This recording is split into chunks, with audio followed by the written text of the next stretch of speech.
దేవుడు మరణమయ్యేటువంటి వారిని విడిపించగలడు, చనిపోతున్నటువంటి వారిని లేపగలడు.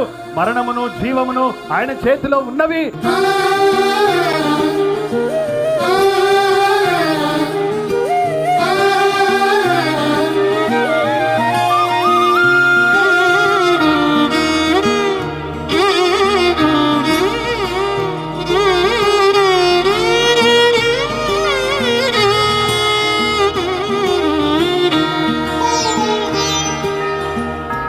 ఆశ ఎప్పుడు వదులుకోదు.